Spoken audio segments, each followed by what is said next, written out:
Hello and welcome to the Pig and Whistle Tales from Azeroth.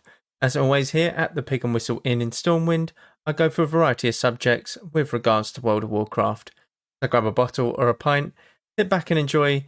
This midweek episode, we're going to be going back to the Rate My Dungeon series, and we're going to be going over the start of Wrath of the Lich King, and more importantly, I'm going to go, just so people don't get confused, I'll be going via what it says on Atlas Loot, the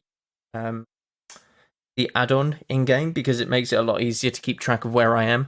So we're going to be looking at Uncahet and both Uncahet Azjol Nerub and Uncahet Old Kingdom.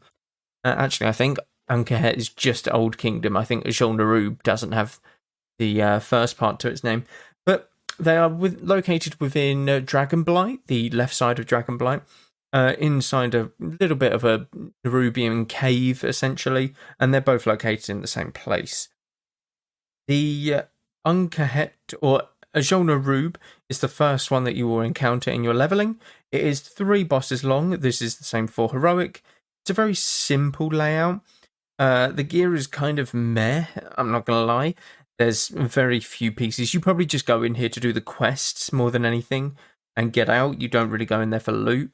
The only thing that you do go in there for is probably the tanking trinket when you get to Heroic, which is very, very good for all tanks at this current phase of Wrath of the Lich King. There is no revamp on it in Cataclysm, and honestly, it's not a great time. It's not a great time.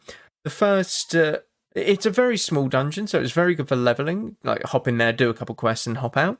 But essentially, the bosses in there are annoying to kind of farm, although it is a very quick dungeon.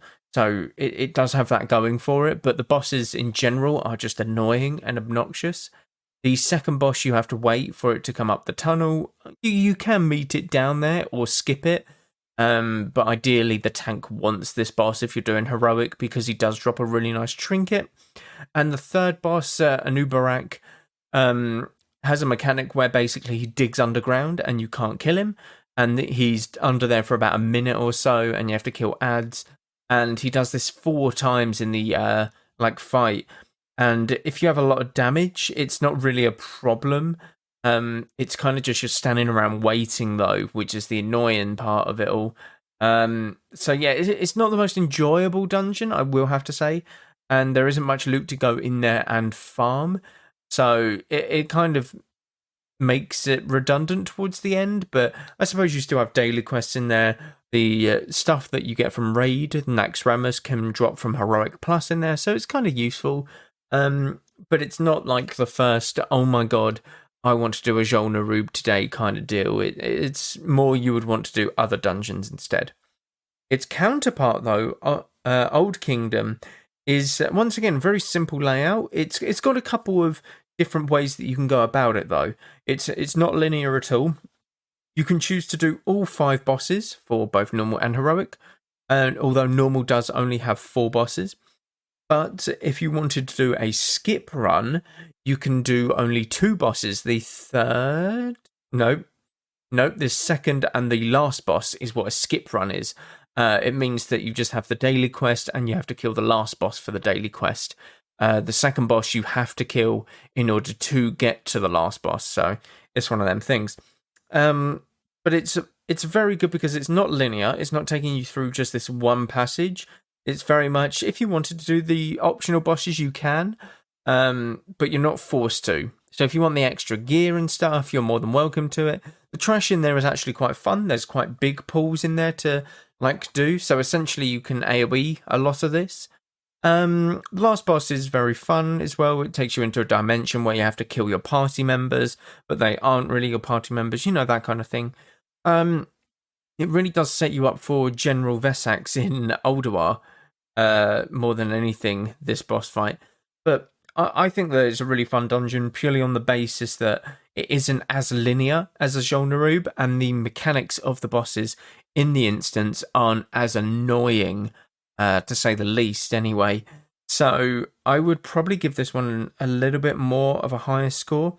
So 7 out of 10 for Old Kingdom and 5 out of 10 for Azjol Nerub. And Azjol Nerub just doesn't have anything fun going for it. It's very linear. There's not a lot of packs to pull for XP if you're leveling. It's very much you go in there, do the quest, never go in there again. Whereas Old Kingdom, you can kind of farm quite a lot for the XP because there is a high density of trash packs in there for you to kill. But, you know, it is what it is. They're not the greatest, but they do offer a lot of quests, a lot of XP, and they are very cool, like, lore-wise, because Unkehet, the whole Nerubian underground of Northrend, was scrapped in Wrath of the Lich King. It was a concept that they had, that there were these tunnels underneath the entirety of Northrend, but they kind of scrapped it and put it into just these couple dungeons, which is a bit sad, because that would have made a really cool like underground network that you could have used. You know, it could have been really fun, and Azjol Nerub is meant to be, in lore, absolutely massive. It is meant to, basically be the entirety of Northrend, like, underground. And in Warcraft 3, actually, I think it's Warcraft 3, when you are playing with Arthas and his campaign, essentially you go with an Anubarak under these, under Northrend and into this, kingdom and stuff. It's really, really cool, and I wish that they did more with this. But when you're in Old Kingdom, and you're past the first boss, and you're clicking these, orbs to get to the second boss, just look out at the, the background. It's really, really cool. The expanse of, the background and what could have been in the game is really cool to see. But that is it for this episode. Thank you all very much for listening, as always. Do check out the socials, Twitch, YouTube, everything down in the description. And if you'd like to support the channel even further, we do have links to that down below as well. Thank you all very much for listening, and go with Valor, friend. Goodbye all.